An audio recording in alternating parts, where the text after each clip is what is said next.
اب شروع سے چلتا ہوں میں. سب سے پہلے انسان، سب سے پہلے نبی، سب سے پہلے رسول آدم علیہ الصلاۃ والتسلیم ہے. جب آدم علیہ الصلاۃ والتسلیم کی پیدائش ہوئی، ولادت ہوئی، تو جانتے ہیں آپ ولادت کے احوال اور قوائف پڑھیں تو تفاسیر میں یہ بات ملتی ہے کہ زمین سے مختلف علاقوں کی مٹی لائی گئی، فرشتوں نے لا کر کے گوندھا، جنت کے پانی سے اسے گوندھا گیا اور اس کے بعد ایک شکل بنائی گئی. شکل بنانے کے بعد یہ تو جسم کی شکل ہوئی، اللہ رب العزت نے اب اس میں روح ڈالنی تھی. روح کیا چیز ہے؟ قرآن میں اللہ تعالیٰ نے فرمایا روح جو ہے یہ اللہ کا نور ہے، اللہ کا امر ہے. یسألونک عن الروح قل الروح من امر ربی. اللہ نے فرمایا کہ روح جو ہے اللہ کا حکم ہے یا اللہ کا نور ہے. نور جب یہ جسم میں ڈالنا ہوا، کس میں؟ آدم علیہ السلام کے جسم پاک میں، جس کو فرشتوں نے گوندھا تھا مٹی سے اور پانی سے، اور اس کو آگ سے تپا کر کے گرم کیا گیا تھا. 4 عناصر اس کے اندر رکھے گئے تھے. اب آدم علیہ السلام کے روح ڈالنی تھی جسم کے اندر، تو بزرگان دین نے لکھا ہے کہ روح کو ڈالا گیا، روح باہر آ گئی، کیونکہ روح نور ہے اور جسم مٹی سے بنا ہوا اندھیرا ہے. اندھیرا اور نور ایک جگہ جمع نہیں ہوتے. نور آیا تو اندھیرا نہیں ہوگا، اور اندھیرا ہے تو اس کا مطلب نور نہیں ہے. روح کا اور جسم کا ملاپ کیسے ہو؟ روح باہر آئی، پھر ڈالا گیا، وہ باہر آئی. روح کہنے لگی کہ مولا اس میں گھبراہٹ ہے، اندھیرا ہے، روح کو اس میں قرار پانا ہے. بزرگان دین ائمہ تفاسیر نے لکھا ہے کہ اللہ تعالیٰ نے روح کو اس کے اندر قرار رکھنے کے لیے آدم علیہ السلام کی پیشانی میں نور محمدی کو رکھا، مصطفیٰ کریم صلی اللہ تعالیٰ علیہ وسلم کے نور پاک کو رکھا، اور پھر روح کو ڈالا گیا. آدم علیہ السلام کے جسم پاک میں روح آئی، آپ کو پہلی مرتبہ ایک چھینک آئی اور آپ نے الحمدللہ کہا. یہاں سے ہے انسان کے سانس لینے کی ابتدا. میرے عزیزو، کائنات پہ سب سے پہلا انسان جو روح والا بنا اور سانس لینے کے قابل بنا، تو میں یہ کہتا ہوں کہ وہ نور محمدی کے صدقے میں سانس لیا. سانس لیا ہے کس کی بدولت؟ نور محمدی کے بدولت. مصطفیٰ کریم صلی اللہ تعالیٰ علیہ وسلم کا نور پاک آدم علیہ السلام کی پیشانی میں رکھا گیا. اب یہ نور جو ہے منتقل ہوتے ہوئے میرے آقا صلی اللہ علیہ وسلم کے والد ماجد تک آیا ہے. انشاءاللہ العزیز جب موقع آئے میلاد پاک کا، میں اس نور کے منتقل ہونے کی کیفیت کو بھی عرض کروں گا. آدم علیہ الصلاۃ والتسلیم کی بیداری کس کی بدولت؟ نور محمدی کی بدولت. جب آپ بیدار ہوئے، اتنا ہی نہیں، جلوہ محمدی کو کہاں کہاں دیکھو، جہاں دیکھا وہاں پایا. آدم علیہ السلام جب بیدار ہوئے، فرشتوں کو حکم ہوا کہ انہیں سجدہ کرو. فرشتے سجدہ کیے، ابلیس انکار کیا، مردود ہوا، اور اس کے بعد آدم علیہ الصلاۃ والتسلیم کو جنت میں ٹھہرایا گیا. آدم علیہ السلام جنت کے ہر دروازے کو دیکھتے، ہر دیوار کو دیکھتے. فرماتے ہیں ہر دروازے پر، ہر دیوار پر لکھا ہوا تھا لا الہ الا اللہ احمد رسول اللہ. آسمانوں میں میرے نبی کا نام کیا ہے؟ احمد ہے. زمینوں میں میرے آقا کا نام محمد ہے. عزیزان گرامی، آدم علیہ السلام نے جگہ جگہ پر کیا نام دیکھا؟ حضور پاک صلی اللہ علیہ وسلم کا نام رب ذوالجلال کے نام کے ساتھ. آپ سنیے، یہ خیال آپ کے دل میں تھا، سوال بھی کیا آپ نے مولا سے، اے رب ذوالجلال تیرے نام کے ساتھ یہ ایک دوسرا نام کس کا ہے؟ اللہ رب العزت نے فرمایا وہ میرے حبیب کا نام ہے. وہ کہاں رہتا ہے؟ اللہ نے فرمایا وہ تو تیری ہی نسل میں بآخری زمانے میں پیدا ہوگا. یہ بات آئی گئی. آدم علیہ الصلاۃ والتسلیم کو اللہ تعالیٰ نے جنت میں ٹھہرانے کے بعد حکم فرمایا تھا، آپ کے جسم پاک سے حوا کو پیدا کیا گیا، اور اس کے بعد حکم ہوا کہ تم دونوں جنت میں ٹھہری رہو. لیکن ایک درخت تھا جنت میں جس کے قریب جانے سے اللہ نے منع فرمایا تھا، لا تقربا هذه الشجرہ، اس درخت کے قریب مت جانا. اللہ بہتر جانتا ہے وہ کیا حکمت تھی.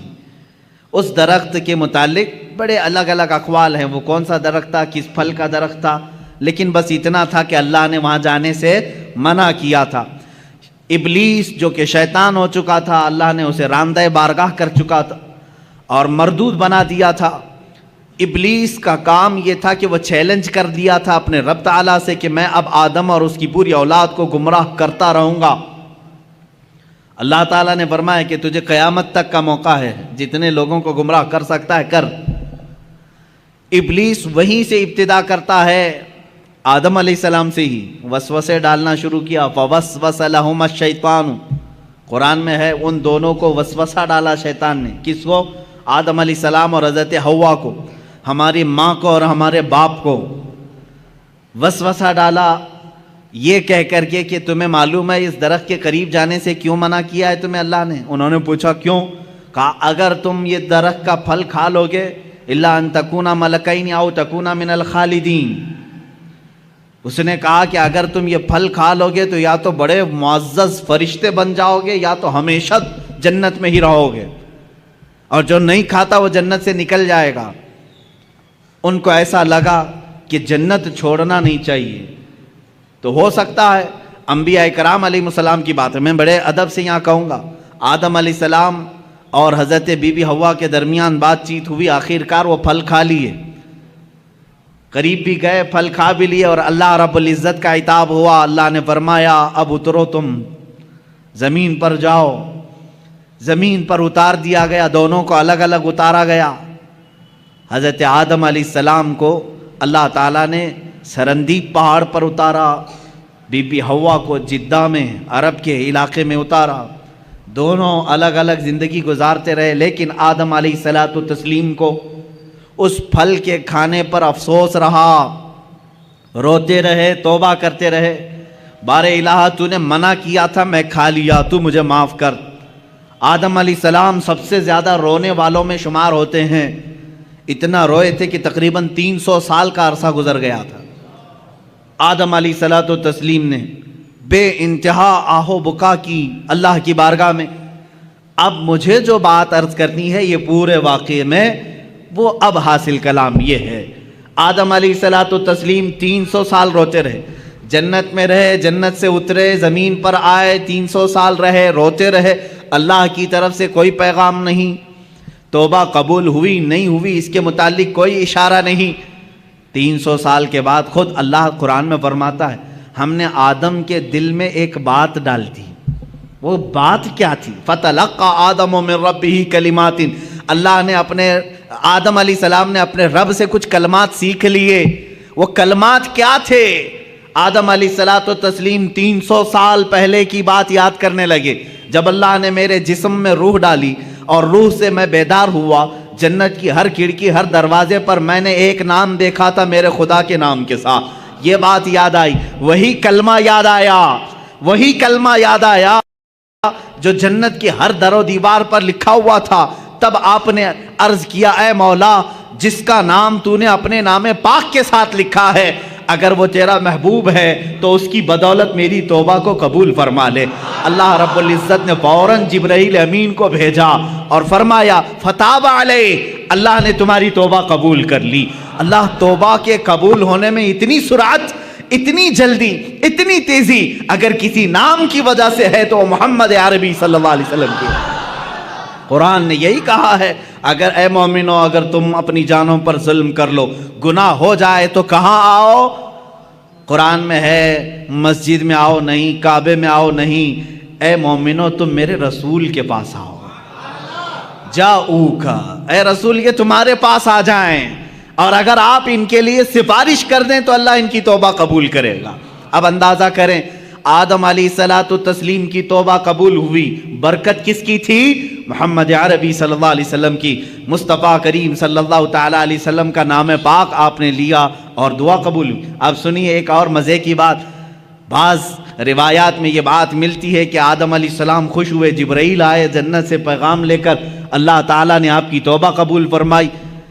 آدم علیہ السلام نے کہا وہ نام اتنی برکت والا، وہ نام اتنی عظمت والا، وہ نام اللہ رب العزت کی بارگاہ میں اتنے مقام و مرتبے والا، اے مولا اس نام پاک کی ذات اور اس کی ہستی کا ایک بار مجھے بھی تو دیدار کرا دے، ایک بار مجھے دیدار کرا دے۔ جو لوگ یہ کہیں کہ حضور پاک صلی اللہ علیہ وسلم کو 40 سال کے بعد نبوت ملی تھی وہ یہ بات سنیں، ابھی دنیا وجود میں ہی نہیں آئی، کوئی بچے نہیں ہوئے آدم علیہ السلام کے، تب آدم علیہ السلام عرض کر رہے مولا اس شکل محمدی کو میں دیکھنا چاہتا ہوں جس کی بدولت میری دعا قبول ہوئی۔ اللہ تبارک و تعالیٰ نے آدم علیہ السلام سے فرمایا کہ تم اپنے دونوں انگوٹھوں کے ناخنوں میں دیکھو۔ یہ بیان کیا ہے کہ دونوں انگوٹھوں کے ناخنوں میں آپ نے دیکھا حضور پاک صلی اللہ تعالیٰ علیہ وسلم کا نور پاک ان کے انگوٹھوں میں رکھا گیا۔ آدم علیہ السلام نے بڑھ کر کے اس کو چوما اور اپنی آنکھوں سے لگا لیا۔ یہ ہمارا بھی آج طریقہ ہے۔ ظاہر سی بات ہے اصلی اولاد وہی ہے جو اپنے باپ کے طریقے پہ چلتی ہے۔ محمد صلی اللہ تعالیٰ علیہ وسلم، ہم کس کے طریقے پر چل رہے ہیں؟ باپ کے طریقے پر چل رہے ہیں۔ جو باپ کا نہ ہو اسے تکلیف ہو۔ ہم آدم علیہ السلام کی آل میں ہیں، اولاد میں ہیں، ہم اپنے باپ کے طریقے پر چل رہے ہیں۔ عزیزان گرامی وقار، مجھے یہاں پر افضلیت مصطفیٰ عرض کرنی ہے، میرے آقا صلی اللہ تعالیٰ علیہ وسلم کی بات میں کمپیر اور موازنہ کر کے نہیں دکھا سکتا، کیونکہ حضور صلی اللہ علیہ وسلم نے فرمایا اس طرح نہ کرو کہ ایک نبی کو گراؤ دوسرے نبی کو بڑھاؤ۔ سارے انبیاء کرام علیہ السلام نبوت اور رسالت میں برابر ہیں، لیکن کچھ خصوصیتیں اللہ نے ان کو عطا کی ہیں۔ اس کا مطلب یہ نہیں کہ ہم کسی بھی دوسرے نبی کی توہین کریں گے، ہرگز نہیں۔ ہر نبی کا اپنا مقام ہے، ہر نبی کا اپنا ایک مقام و مرتبہ ہے، لیکن میرے مصطفیٰ صلی اللہ علیہ وسلم کی شان پاک الگ ہے۔ اعلیٰ حضرت فاضل بریلوی رحمۃ اللہ تعالیٰ علیہ نے فرمایا ہے خدا کی رضا چاہتے ہیں دو عالم۔ ساری دنیا کس کی رضا چاہتی ہے؟ آپ کیا کہتے ہو، کیا چاہتے ہو؟ اللہ ہم سے راضی ہو جائے۔ کون نہیں کہتا؟ انبیاء کہہ رہے ہیں اللہ راضی ہو جائے، اولیاء کہہ رہے ہیں اللہ راضی ہو جائے، جنات کہہ رہے ہیں اللہ راضی ہو جائے، فرشتے کہہ رہے ہیں اللہ راضی ہو جائے، حتیٰ کہ نباتات حیوانات سارے یہ کہتے ہیں اللہ راضی ہو جائے۔ خدا کی رضا چاہتے ہیں دو عالم، خدا چاہتا ہے رضائے محمد۔ یہ ہے میرے آقا کا مقام، خدا چاہتا ہے رضائے محمد۔ اب دیکھیں حضور پاک صلی اللہ تعالیٰ علیہ وسلم کی افضلیت پاک، حضرت بی بی رابعہ بصریہ رضی اللہ تعالیٰ عنہ سے پوچھا گیا قرآن میں کوئی ایسی آیت جو پوری امت کے لیے بہت حوصلے والی ہو، کون سی ہے؟ بعض لوگ یہ کہتے ہیں اللہ نے فرمایا لا تقنطوا من رحمت اللہ، تم اللہ کی رحمت سے نا امید مت ہو، فَإِنَّهُ يَغْفِرُ الذُّنُوبَ جَمِيعًا إِنَّ اللَّهَ يَغْفِرُ الذُّنُوبَ جَمِيعًا، اللہ بے شک سارے گناہوں کو معاف کرے گا۔ آیت ہے کہ نہیں حوصلہ دلانے والی؟ اللہ نے فرمایا اے لوگو اللہ کی رحمت سے نا امید مایوس نہ ہو، اللہ سارے گناہوں کو معاف کرے گا۔ بعض لوگ یہی کہتے ہیں یہ آیت ہے حوصلہ دلانے والی، بہت حوصلہ ہے، لیکن حضرت رابعہ بصریہ فرماتی ہے نہیں، میں سمجھتی ہوں ایک دوسری آیت ہے۔